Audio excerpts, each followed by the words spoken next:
Olá, o nosso tema de hoje é assistência farmacêutica em leishmanioses no SUS. Eu me chamo Catiele Santos, sou farmacêutica, mestre em saúde coletiva e componho o grupo técnico de leishmanioses no Ministério da Saúde. Bom, as leishmanioses são um conjunto de doenças que têm em comum serem causadas por protozoários parasitos do gênero Leishmania. Há três principais formas de leishmanioses que circulam em todo o mundo. A leishmaniose visceral, uma forma viscerotrópica, porque afeta as vísceras, os órgãos internos, mas nós também temos as formas dermotrópicas, as chamadas leishmaniose tegumentar, que se dividem em cutânea, quando a doença afeta o tecido cutâneo, e a leishmaniose mucosa ou mucocutânea, quando o tecido afetado é o tecido mucoso. Bom, começando pela leishmaniose visceral e falando um pouco sobre a distribuição dos casos em todo o mundo. A OMS, a Organização Mundial da Saúde, estima a ocorrência de 50 a 90 mil novos casos todo ano da doença leishmaniose visceral, sendo que 68% desses casos se concentram em 4 países, incluindo o Brasil, além de Índia, Sudão e Quênia. No Brasil, a leishmaniose visceral é de extrema relevância para o contexto de saúde pública porque é uma doença que se relaciona a elevadas taxas de letalidade. Vejam que 10,9% foi a taxa de letalidade alcançada em 2021 no Brasil. E essa taxa de letalidade é crescente ao longo dos anos. Já a leishmaniose cutânea, como vemos na imagem, é uma doença que se distribui em vários países, com grande importância na região das Américas, especialmente na América do Sul, mas também na África e no Sudeste Asiático. Vejam que a Organização Mundial de Saúde estima a ocorrência de até 1 milhão de novos casos anualmente, sendo que 85% deles concentram-se em apenas 9 países, dos quais 3 são americanos, incluindo o Brasil. No Brasil, a leishmaniose tegumentar está distribuída em todas as unidades federadas e é uma doença que afeta principalmente jovens adultos em idade laboral do sexo masculino. Uma outra característica das leishmanioses é que elas estão contempladas no rol das doenças que nós chamamos ou conhecemos por doenças negligenciadas. E elas são chamadas assim porque elas se relacionam a vulnerabilidades socioeconômicas. Então, o público que é mais afetado pela leishmaniose, seja visceral ou tegumentar, é um público que está suscetível a vulnerabilidades socioeconômicas. Então, em todo o Brasil, como nós já sabemos, é muito importante essa característica, porque nós sabemos que no Brasil e em outros países o comprometimento da renda familiar com o investimento em saúde é maior, inclusive em países pobres. Então, a assistência farmacêutica para esse público é de extrema relevância, porque nós estamos falando, inclusive, de acesso ao tratamento, de acesso à saúde, mas a gente vai falar um pouco disso com mais calma. Aqui na tela vocês veem o exemplo do senhor Eusébio, que é um paciente de Lima, Peru, capital do Peru, e no seu depoimento ele diz: sofri por 10 anos sem poder falar, comer direito e sem dinheiro para voltar ao médico. Ou seja, quando a gente fala em acesso a medicamento, em acesso ao tratamento, em assistência farmacêutica, incluindo as leishmanioses, a gente se reporta a esse público que tem dificuldade em acessar o tratamento, mesmo que ele esteja disponível nos sistemas de saúde. Outros exemplos, e aqui nós vemos o exemplo do Jonas de Jesus, um paciente da Bahia. O Jonas, ele traz no depoimento dele, é um paciente há mais de 10 anos em tratamento para uma das formas de leishmaniose tegumentar na Bahia, e o depoimento do Jonas nos chama a atenção para uma outra característica bastante marcante das leishmanioses, especialmente a leishmaniose tegumentar, que é o preconceito, a estigmatização desses pacientes do ponto de vista social. Ele diz no seu depoimento que ele preferia ficar sozinho e não ver ninguém. Ele tinha nojo dele mesmo, porque a leishmaniose tegumentar, ela provoca lesões na pele que podem ser visualizadas facilmente, porque elas geralmente se concentram em locais mais expostos do corpo, e isso está relacionado também ao estigma social. Então, ainda que a tecnologia, que o medicamento esteja disponível para esse paciente, a própria estigmatização social pode fazer com que ele esteja distante desse acesso, pode ser um fator de barreira para esse acesso. E aqui do outro lado nós temos o Moacir, também um brasileiro. O Moacir foi o primeiro e único brasileiro a ter a iniciativa de lançar uma associação, a Associação Brasileira de Pessoas com Leishmanioses. E uma das pautas do Moacir e dessa associação sempre foi o acesso a medicamentos. E eu vou contar brevemente um trecho do depoimento do Moacir, para que a gente consiga entender ou visualizar os problemas reais que afetam os pacientes com leishmanioses. O Moacir é um paciente com afetado por uma forma rara de leishmaniose tegumentária. Ele passou por anos em tratamento e teve complicações devido ao tratamento, uma vez que o elenco terapêutico disponível para as leishmanioses, até onde o Moacir seguiu com o tratamento, eram medicamentos de uma estreita janela terapêutica relacionados a importantes toxicidades, e no percurso de tratamento do Moacir, ele perdeu um rim, ele teve mais de um episódio de parada cardíaca, e ele faleceu em dezembro de 2020, devido a complicações decorrentes do tratamento. Então é desse público, é sobre essa doença que nós estamos nos reportando. Além do número de casos, cada número desse representa uma pessoa que tem essas características e que são afligidas por esse tipo de problema. Por isso é importante falar em assistência farmacêutica para as leishmanioses no Sistema Único de Saúde. E quando nós falamos desse tema, uma série de aspectos nos surgem. Quando a gente fala de assistência farmacêutica em leishmaniose, a gente está falando também de Sistema Único de Saúde, de justiça social, de equidade, de acesso a medicamentos, de sustentabilidade do Sistema Único de Saúde, mas a gente também está falando de ciência, de tecnologia, de inovação, desenvolvimento de novas tecnologias farmacêuticas, a gente está falando de soberania sanitária, e a gente está falando especialmente de direito à saúde, por que não dizer direito à vida. Aqui na tela vocês visualizam uma imagem que é bastante conhecida, e ela diferencia nos seus quadrantes a inequidade, ou seja, a desigualdade, a igualdade, a equidade e a justiça social. Veja que a justiça social, ilustrada no último quadrante, a gente visualiza uma árvore que nas figuras anteriores estava com um tronco envergado, e esse tronco ganha um apoio. Isso significa dizer, essa imagem está ilustrando, que a gente precisa trabalhar a raiz dos problemas. E quando a gente fala em assistência farmacêutica em leishmaniose, a gente está falando de tratar também desses contextos sociais. É preciso que a gente entregue mais condição de saúde, acesso, promoção do direito à saúde, do acesso ao medicamento, para que a gente dê condições dessas pessoas viverem com qualidade. E isso é possível. Bom, nesse contexto surge a Política Nacional de Assistência Farmacêutica. Ela é uma política que surge do controle social. Ela é uma resolução, a Política Nacional de Assistência Farmacêutica, ela é colocada do ponto de vista normativo por uma resolução, a resolução número 338 de 2004, que é uma resolução do Conselho Nacional de Saúde.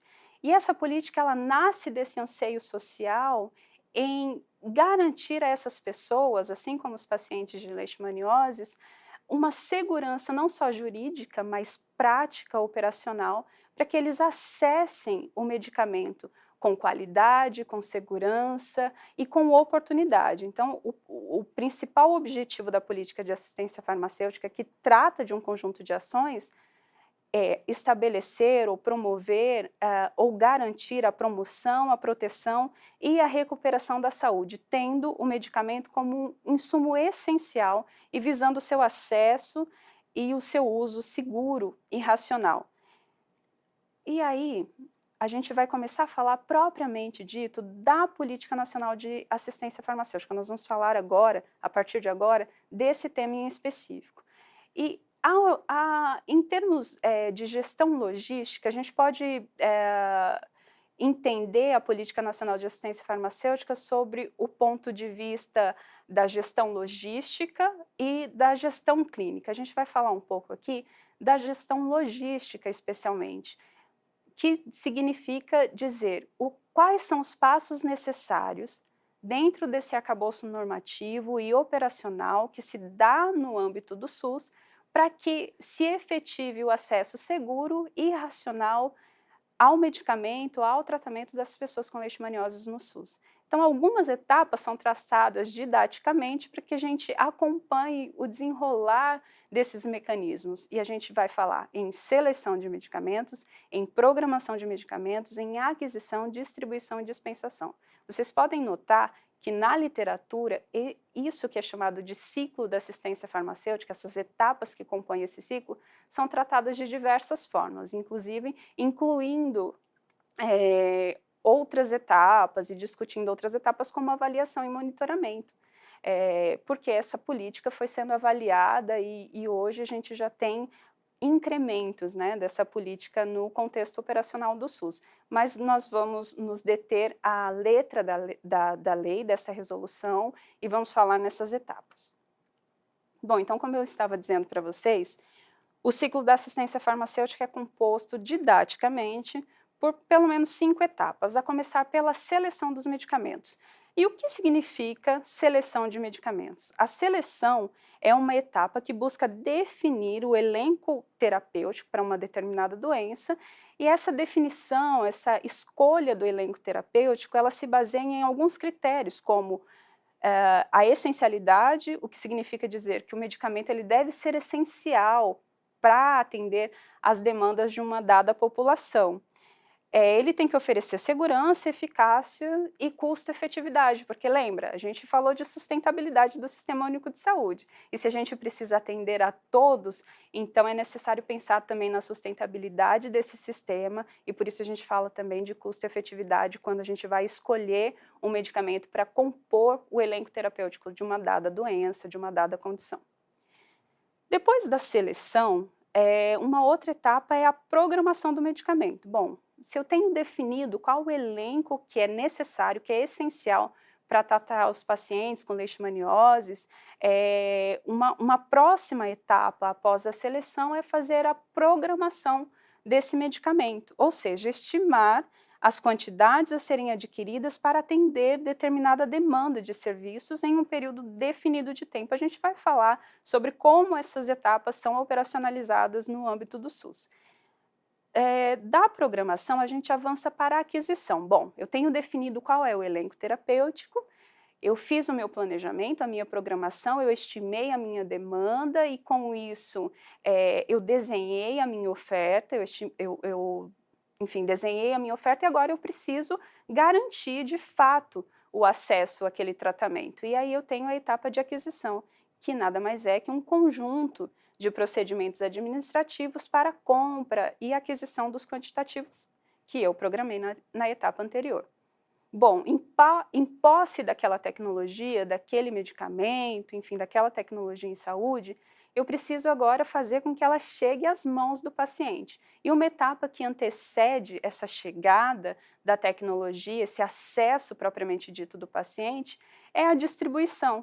A distribuição é suprir de medicamento as unidades de saúde em quantidade, qualidade e tempo oportuno. Bom, se o medicamento que eu elenquei, programei, adquiri, ele chegou na unidade de saúde onde ele precisa ser acessado pelo paciente, onde ele vai ser acessado pelo paciente, eu falei até aqui de distribuição. Quando ele chega às mãos do paciente, eu estou me referindo a uma outra etapa, que é a dispensação. A dispensação significa proporcionar um ou mais medicamentos ao paciente em resposta a uma demanda, a apresentação de uma prescrição. E a gente vai falar um pouquinho mais para frente sobre quais são os critérios para essa prescrição, para essa dispensação, como que isso é operacionalizado de fato na rede pública de saúde, no contexto do tratamento para as leishmanioses. Bom, e aí no contexto dessas doenças, e quando a gente fala em seleção, nós temos o elenco terapêutico que atualmente compõe, né, esse arsenal terapêutico que é disponibilizado para o tratamento das pessoas com leishmanioses no âmbito do SUS. Nós temos o antimoniato de meglumina, que é uma solução injetável, um medicamento que é quase secular, ele já é bastante utilizado na terapêutica das leishmanioses e ele é a primeira alternativa, ele ainda figura como primeira alternativa de uso para o tratamento de pessoas, tanto com leishmaniose visceral quanto com leishmaniose tegumentar. E outros medicamentos foram sendo incorporados a esse arsenal terapêutico. E nós temos as anfotericinas B, que se dividem em duas formas, duas apresentações farmacêuticas no caso do elenco das leishmanioses. Então a gente tem a anfotericina B lipossomal, também uma solução injetável. A gente tem ainda desoxicolato de anfotericina B, também é uma forma de anfotericina B, que foi a primeira lançada no mercado.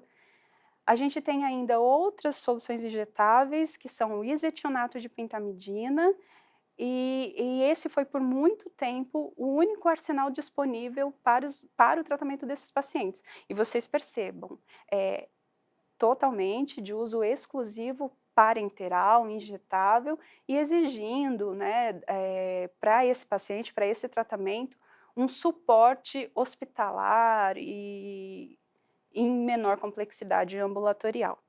Além disso, nós temos a pentoxifilina, que é um medicamento de uso oral, um comprimido, mas que ele é usado como adjuvante no tratamento. Ele precisa ser combinado ao antimoniato de meglumina.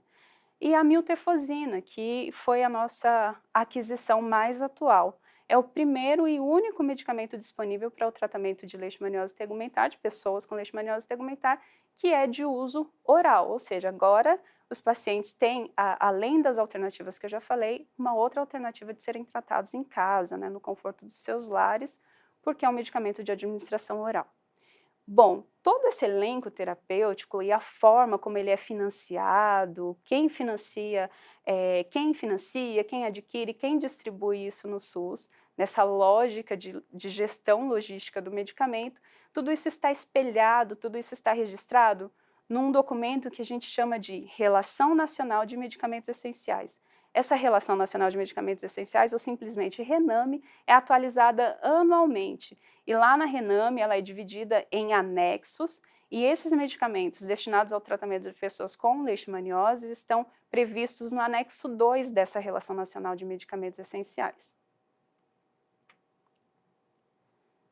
Bom, e aí só caracterizando rapidamente os principais aspectos desse elenco terapêutico, eu já disse a vocês que são medicamentos de uso injetável, né, de uso de administração parenteral, e que eles têm indicação para as leishmanioses. O antimoniato de meglumina, indicação para leishmaniose tegumentar e visceral, primeira linha, mas ele é um medicamento com estreita janela terapêutica, ele está relacionado à toxicidade cardíaca, renal, hepática, por isso uma das contraindicações bastante relevantes para esse medicamento é que ele não pode ser utilizado por pacientes cardiopatas, nefropatas ou que apresentem alguma hipersensibilidade aos componentes da formulação.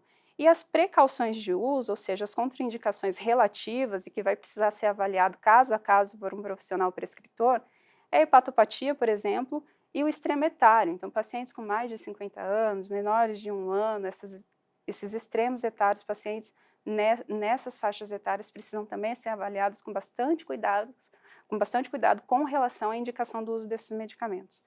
Em relação aos aspectos farmacocinéticos, a gente tem, em relação ao antimoniato de meglumina, um pico de concentração em 2 horas após a administração endovenosa do medicamento, uma resposta terapêutica que tem início entre 2 e 8 semanas, ele é metabolizado no fígado, eliminado pelos rins, 90% ou mais eliminado pelos rins, e o tempo de meia-vida, a meia-vida de eliminação dela a gente chama de bifásico, ou seja, tem uma fase inicial de eliminação rápida, seguida de uma fase lenta de eliminação. E alguns aspectos farmacêuticos que são bastante importantes é que o fabricante não recomenda a diluição desse medicamento para a administração endovenosa, embora vocês podem perceber que nos materiais do Ministério da Saúde há orientação de diluição prévia à administração desse medicamento. O que é importante entender é que essa orientação se baseia na experiência médica e o diluente que é recomendado nessas situações é a solução glicosada 5%. E a administração desse medicamento deve se dar preferencialmente por via endovenosa. É possível a administração intramuscular também desse medicamento, mas não é recomendado porque ele causa imensa dor no paciente que vai receber esse tratamento. Das anfotericinas B, eu já tinha adiantado para vocês que a gente tem algumas formas, algumas apresentações farmacêuticas disponíveis. Nós temos no mercado o complexo lipídico, o desoxicolato de anfotericina B e a lipossomal. Mas atenção, para o elenco das leishmaniose, e aí não se confundam, o que está disponível é a forma desoxicolato e lipossomal. O complexo lipídico não entra no financiamento do SUS para o tratamento de pessoas com leishmaniose visceral ou tegumentar, embora esse medicamento também esteja disponível, mas para o tratamento de outras doenças. A indicação de uso das anfotericinas também é para a leishmaniose visceral e para a leishmaniose tegumentar, principalmente para a leishmaniose visceral. E aí a gente tem as contraindicações, precauções e os aspectos farmacocinéticos, né? E aí uma diferença bastante relevante entre as duas apresentações de anfotericina B é a eliminação dessas drogas por via renal, pelos rins. Né? 40% do desoxicolato é eliminado pelos rins, enquanto 10% da lipossomal percorre essa via de eliminação. E isso é uma característica que justifica o melhor perfil de segurança da anfotericina B lipossomal quando comparado à anfotericina B desoxicolato. Por isso, em casos graves, em que é preciso uma avaliação e um cuidado mais especial com o paciente, porque ele já apresenta alguma comorbidade importante, é bastante relevante levar em consideração, considerar a indicação do uso da anfotericina B lipossomal, porque ela oferece um melhor perfil de segurança em termos de características, de perfil de toxicidade que ela oferece para o usuário, né?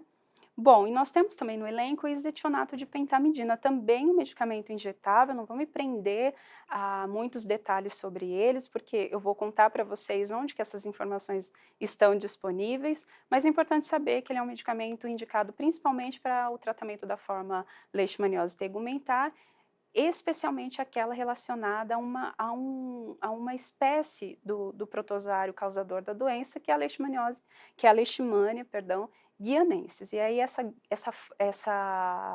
espécie de leishmania, ela circula em algumas regiões do país, principalmente na região norte. Alguma precaução de uso que é bastante importante para esse medicamento é considerar se esse paciente tem alguma pancreatite prévia. Ele também é um medicamento que aumenta as taxas de glicemia, ou seja, de glicose circulante no sangue. Então, para pacientes diabéticos ou que têm essa predisposição, é necessário avaliar se o uso do medicamento é realmente, se essa alternativa é a mais segura e eficaz para o tratamento desse caso. A pentoxifilina é um imunomodulador, então não é um tratamento específico para as leishmanioses, mas ele atua como um adjuvante quando combinado ao antimoniato de meglumina, e essa indicação é feita especificamente para o tratamento de pessoas que são afetadas pela forma mucosa ou mucocutânea da doença. Essa indicação é feita, essa associação é indicada porque os estudos que analisaram os benefícios dessa associação indicam que quando o paciente faz uso desse esquema terapêutico, comparado àqueles que fazem uso do esquema terapêutico padrão, com antimoniato de meglumina isolado, por exemplo, os pacientes que usam a associação, eles têm menos chance de ter recaída da doença.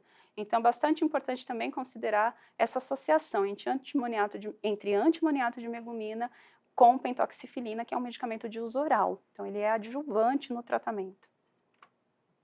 E a miltefosina, nossa mais atual aquisição, é um medicamento também de uso oral e ele sim é específico para o tratamento da leishmaniose tegumentar. Ele é um medicamento que atua sobre a leishmania, né, o gênero do parasito causador da doença. Bom, importante saber, a miltefosina, ela é indicada no SUS para o tratamento de pessoas com leishmaniose tegumentar.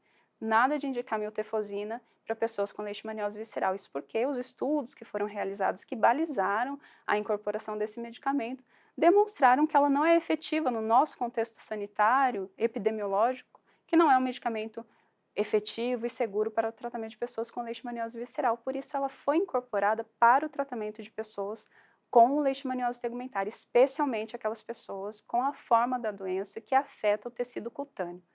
A gente ainda carece de mais informações sobre esse medicamento, de mais evidências disponíveis sobre esse medicamento. Por isso, a gente faz quando a gente indica o uso do medicamento, o protocolo do Ministério da Saúde toma algumas precauções. Então, em relação aos pacientes com leishmaniose mucosa, por exemplo, essa não é a primeira alternativa a ser considerada. Mas, se houver falha terapêutica nos tratamentos padrões, aí sim a gente pode considerar a miltefosina como uma alternativa para o tratamento desses pacientes. O mesmo acontece para os pacientes que têm quadro de coinfecção Leishmania HIV. Então, para esses pacientes, a gente vai preferir fazer o esquema padrão e se ele não responder a esse tratamento, aí a gente vai pensar na miltefosina como uma alternativa. E a miltefosina é absolutamente contraindicada para pessoas gestantes. Por quê? É um medicamento teratogênico e que pode causar malformação fetal. Ele tem essa relação. Então, é muito importante que pessoas que estejam gestantes, de forma alguma, utilizem a miltefosina no tratamento contra a leishmaniose tegumentar. Bom, e como ele tem essa característica de teratogenicidade, então existe uma precaução que precisa ser tomada em relação às pessoas que podem engravidar. Então, se durante o uso do medicamento uma pessoa vier a se tornar gestante, precisa interromper imediatamente esse tratamento e notificar a Anvisa desse uso, porque essa pessoa precisa ser acompanhada, essa gravidez vai precisar ser acompanhada. Então, é muito sério. É muito sério, a miltefosina não pode ser usada por gestantes e ela deve ser usada com precaução em pessoas que estejam sujeitas a engravidar. Para essas pessoas, o uso da miltefosina ela é indicada desde que essa pessoa esteja evitando a gravidez, ou seja, utilizando métodos de contracepção antes, durante e depois do tratamento. O vômito, a diarreia e outros incômodos gastrointestinais podem surgir em até 40% dos pacientes em uso de miltefosina, por isso é muito importante que na dispensação seja feito um aconselhamento para esse paciente, para que ele administre o medicamento junto das refeições e que, havendo necessidade, na persistência de vômitos, náuseas, que o médico indique também um uso de um antiemético, de um medicamento que vai tratar desse incômodo, para que seja possível que esse paciente conclua o tratamento com sucesso com a miltefosina. Bom, eu falei para vocês que essas informações elas estão disponíveis em alguns documentos do Ministério da Saúde. Então, primeiro, o elenco terapêutico destinado ao tratamento de pessoas com leishmaniose, seja visceral ou tegumentar, ele está previsto na RENAME, no anexo 2 da Relação Nacional de Medicamentos Essenciais. E acompanha a RENAME outros documentos que trazem um detalhamento sobre aspectos farmacêuticos relacionados a esses medicamentos, apresentações, indicações, e esse documento se chama Formulário Terapêutico Nacional. A última versão disponibilizada pelo Ministério da Saúde foi em 2010, desse documento, e depois desse período ele passou a ser contemplado num aplicativo. Então, toda essa informação está disponível digital, num aplicativo que pode ser baixado tanto para sistemas iOS como Android, e ele chama MedSUS. É só buscar aí nos seus aplicativos o MedSUS. A busca pode ser feita pelo nome do medicamento, e aí é uma lista organizada em ordem alfabética, e lá a gente concentra todas as informações sobre esse medicamento. Aqui na tela tem um exemplo, né, do antimoniato de meglumina, então tem as informações que são construídas numa linguagem mais profissional, e também tem a alternativa para o cidadão, numa linguagem mais acessível, para que ele compreenda aquilo que está sendo colocado a respeito do medicamento. É muito interessante ter e consultar o MedSUS. Outros documentos que também são bem interessantes para ter um histórico da incorporação desses medicamentos no SUS e do histórico dessas tecnologias são os relatórios de recomendação da Conitec. Então, para as incorporações mais atuais, como é o caso da miltefosina, da pentoxifilina, a gente dispõe de relatórios que são completos e versam sobre as evidências que levaram à decisão sobre a incorporação daquele medicamento como um medicamento essencial para o tratamento dessas pessoas. Além desses documentos, a gente tem os protocolos de uso desses medicamentos, dessas tecnologias. Então, para a leishmaniose tegumentar, nós temos o Manual de Vigilância da Leishmaniose tegumentar, que é uma publicação de 2017 do Ministério da Saúde, ainda vigente, e complementa esse material a nota informativa número 13 de 2020, que versa sobre o protocolo de uso da miltefosina no SUS. E para a leishmaniose visceral, a gente tem o material chamado Leishmaniose Visceral, Recomendações Clínicas para a Redução da Letalidade, uma publicação de 2011, e versa sobre o tratamento da leishmaniose visceral e quais são as medidas para reduzir a letalidade que eu comentei no princípio com vocês, que é bastante alta aqui no nosso contexto brasileiro. E outros materiais, que são o Manual de Recomendações para o Diagnóstico, Tratamento e Acompanhamento de Pacientes com infecção Leishmania HIV e o Guia de Vigilância em Saúde, que é atualizado anualmente e que trazem informações sobre as duas doenças, tanto a leishmaniose visceral quanto a tegumentar. Bom, falei para vocês sobre a seleção do medicamento, como que é definido esse elenco e como que ele está estabelecido hoje no SUS. E aí lembra que depois da seleção a gente tem uma outra etapa, que é a programação. Já defini qual é o elenco terapêutico e agora eu vou programar essa demanda. Então a programação, ela é um método administrativo que ocorre anualmente, todo ano, entre outubro e novembro, as equipes de assistência farmacêutica e vigilância epidemiológica dos estados, em conjunto com as equipes do Ministério da Saúde, se reúnem para discutir as demandas sobre o medicamento, sobre esses medicamentos que compõem o elenco terapêutico das leishmanioses. E essa programação, ela se baseia basicamente em dados de distribuição desse medicamento. Então, como a gente já tem um histórico estabelecido desse consumo, a gente calcula uma média de consumo. Essa média ela pode ser calculada tanto mensal quanto anual, e esse fator, esse aspecto é que determina, no meu planejamento, na minha programação, é o fator principal que determina a minha expectativa de consumo para um próximo período. E aí isso também é confrontado com os dados epidemiológicos para a gente avaliar se faz sentido tudo aquilo que eu estou programando de medicamento, se ele tem risco de faltar ou de sobrar. E o ideal é que a gente trace um equilíbrio entre esses dois extremos e consiga programar uma demanda de medicamentos o mais próximo possível da nossa realidade, para que ele esteja disponível em quantidade, qualidade e tempo oportuno para o usuário final, que é o paciente.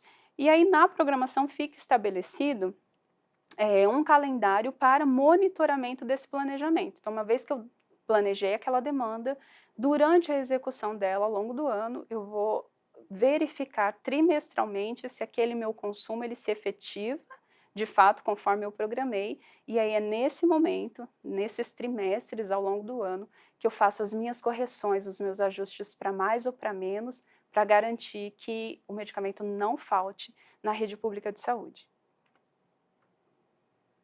Definido o elenco, feito a programação, eu tenho uma demanda já desenhada e agora eu preciso partir para a aquisição desse elenco terapêutico. Então, a aquisição é a próxima etapa dentro do ciclo de assistência farmacêutica. E aí alguns elementos são muito importantes e caracterizam essa aquisição. Primeiro, eu disse para vocês que o elenco terapêutico das leishmanioses está previsto no anexo 2 da RENAME. E a gente chama esse anexo 2 do anexo do componente estratégico da assistência farmacêutica. Sim, a assistência farmacêutica ela é organizada em componentes e cada componente ele guarda uma peculiaridade em relação à forma de financiamento, à forma de aquisição e de distribuição desse medicamento. Eu vou me ater a falar sobre o componente estratégico da assistência farmacêutica, que é onde está alocado os medicamentos, o elenco terapêutico das leishmanioses no SUS. Falar de aquisição e ter em vista que esse elenco terapêutico está alocado no componente estratégico da assistência farmacêutica significa dizer que a aquisição e o financiamento são feitos exclusivamente pelo Ministério da Saúde. Então, o Ministério da Saúde, via componente estratégico da assistência farmacêutica, é quem financia e adquire esses medicamentos do elenco das leishmanioses. E essa aquisição, ela segue um regramento normativo dentro do SUS. Então, existe a lei de contratos e de licitações, que é a lei 8666 de 1993, que foi atualizada recentemente em 2021 e que regulamenta quais são as formas de aquisição que eu posso praticar em termos de aquisição pública. E, complementarmente, a gente tem uma resolução da diretoria colegiada da Anvisa, a resolução 203 de 2017, que também vai regulamentar um aspecto que eu já vou comentar com vocês. Então, em termos gerais, a gente vai usar a Lei de Contratos e Licitações, a Lei 8.666, atualizada pela Lei 14.133 em 2021. Nós temos dois gráficos aí na tela. Tem um gráfico que tem 3 fatias, ele demonstra os mecanismos de aquisição que são praticados dentro do contexto do componente estratégico da assistência farmacêutica. Ele diz, e esse é um dado do INESC, desse instituto em 2019, ele diz que dentro do quesito aquisição e no contexto do componente estratégico da assistência farmacêutica, 24% do elenco de todo o componente, que inclui tuberculose, malária, leishmaniose e outras muitas doenças e agravos, 24% desse elenco terapêutico é adquirido no mercado internacional. 14% é adquirido por iniciativas de laboratórios privados, ou seja, ele é adquirido no mercado nacional, mas por indústria farmacêutica privada. E 62% é adquirido, tem relação com as iniciativas de laboratórios públicos oficiais, ou seja, são medicamentos que são produzidos por laboratórios farmacêuticos públicos, como Lafep, FURP, Farmanguinhos, entre outros, que vocês já devem ter ouvido falar. Vejam, dentro do componente estratégico da assistência farmacêutica, mais da metade do elenco terapêutico é adquirido via laboratórios oficiais. Mas, no contexto das leishmanioses, essa realidade não se replica. E aí a gente vai para o gráfico aí ao lado. No contexto das leishmanioses, os mecanismos de aquisição envolvem o mercado internacional e os laboratórios privados, o mercado nacional privado. Ou seja, 50% do elenco terapêutico da leishmaniose é adquirido no mercado internacional. E aí lembra que a gente falou, falar em assistência farmacêutica envolve soberania sanitária, soberania nacional? É disso que a gente está falando, de a gente ter autonomia de produzir a própria tecnologia farmacêutica que vai atender ao próprio público. Se isso não acontece, a gente fica dependente de um mercado externo e isso sim pode afetar, isso também é um fator que pode afetar o acesso, a oferta desses medicamentos, a sustentabilidade da oferta desses medicamentos no SUS. E aí, quando falta medicamento, a gente pode desconfiar que, entre outras coisas, é porque existe uma dependência da aquisição no mercado externo. Isso acontece em 50% do elenco terapêutico das leishmanioses. Bom, falamos em aquisição, dissemos que o financiamento, a aquisição é centralizado, ou seja, se dá pelo Ministério da Saúde. E assim como o financiamento e a aquisição, que a gente chama de centralizado, porque ele se dá pelo Ministério da Saúde, é ele quem faz o processo de aquisição, quem financia aquela compra, a distribuição também parte do Ministério da Saúde, do componente estratégico da assistência farmacêutica. Então, uma vez adquirido aquele medicamento, o Ministério da Saúde envia aqueles quantitativos que foram programados, lembra da etapa de programação? Envia aqueles quantitativos que foram programados pelos estados e Distrito Federal.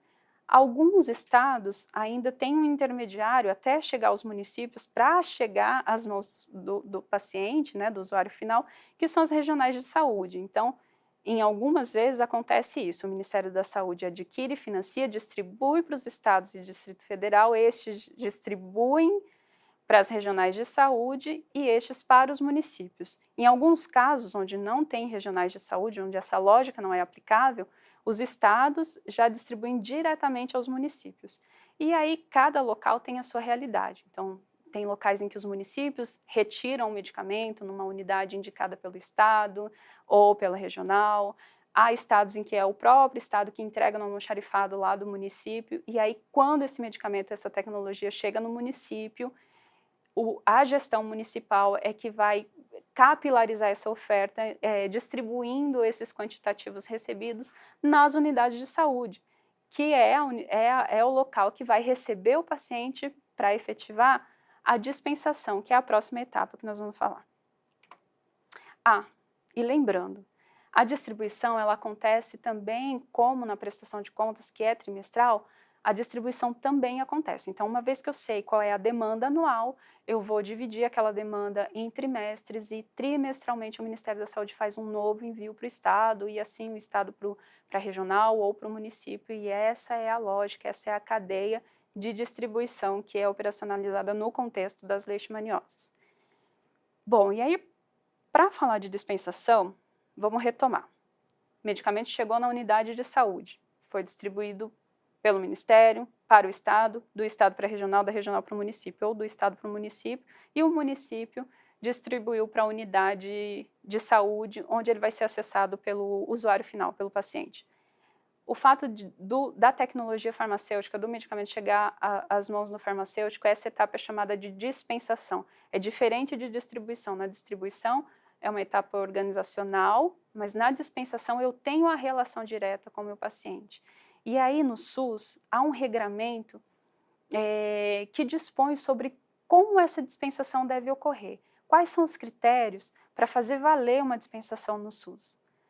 E aí eu vou chamar a atenção para o decreto número 7.508 de 2011.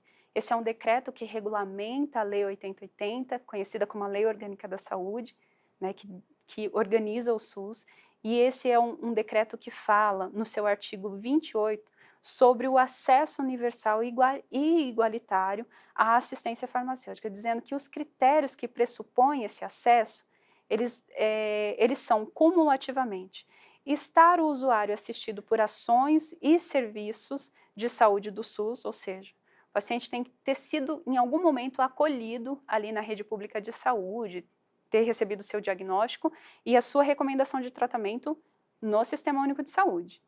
Ter o medicamento sido prescrito por profissional de saúde no exercício regular de suas funções no SUS, estar a prescrição em conformidade com a RENAME, ou seja, ele tem esse medicamento prescrito, ele tem que estar previsto na Relação Nacional de Medicamentos Essenciais e também nos protocolos clínicos e diretrizes terapêuticas, ou seja, nos manuais, naquele documento elaborado pelo Ministério da Saúde que orienta o uso daquele medicamento.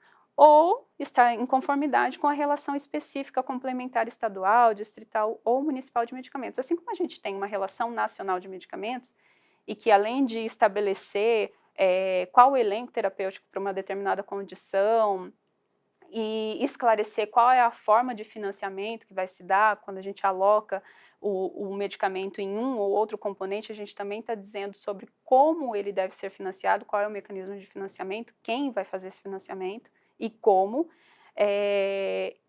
Mas uma outra função da RENAME é também orientar os estados, o Distrito Federal e os municípios a estabelecerem as suas próprias relações de medicamentos essenciais. Então, tanto o estado, o município, o Distrito Federal, eles também têm essa atribuição e podem, de acordo com a RENAME, orientar qual seja o elenco terapêutico para uma determinada condição que atenda melhor a realidade do seu território.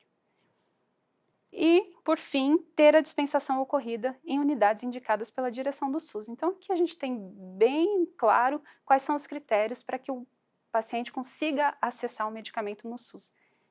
Via de regra, ele precisa estar assistido pela rede pública de saúde. A rede pública de saúde é que é responsável por esse paciente, desde a indicação ao uso e ao pós-uso do medicamento. E tem um outro fator, e aí já concluindo essa apresentação, que diz respeito a essa última etapa de dispensação.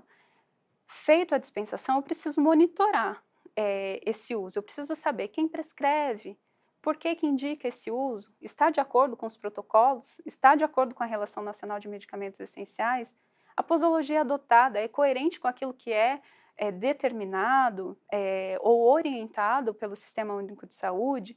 Então, para fazer esse acompanhamento, no contexto das leishmanioses, a gente tem alguns formulários, que são formulários eletrônicos de acesso livre, né? Qualquer pessoa com o link desses formulários consegue acessá-los e fazer tanto a solicitação do medicamento quanto o registro da dispensação dele.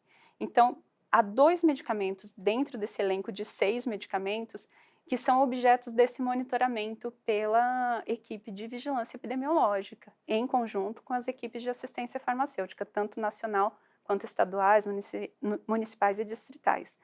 Então, para a anfotericina bilipossomal, nós temos um formulário que é o formulário de solicitação do medicamento. Então, nele vão ser incluídas todas as informações que resumem o porquê que aquele medicamento está sendo indicado, como ele está sendo indicado, para quê, para quem e para tratar que condição.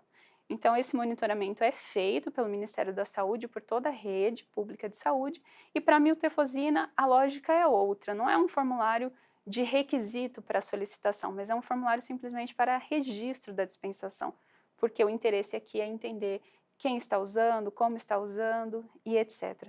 Há outros desdobramentos da dispensação que dizem respeito, por exemplo, ao monitoramento de farmacovigilância desses medicamentos, ou seja, qualquer evento adverso, independente do julgamento que façamos sobre o grau de gravidade dele, ele precisa ser notificado à Anvisa, que é a Agência Nacional de Vigilância Sanitária responsável pela farmacovigilância de todo o elenco terapêutico disponível no SUS.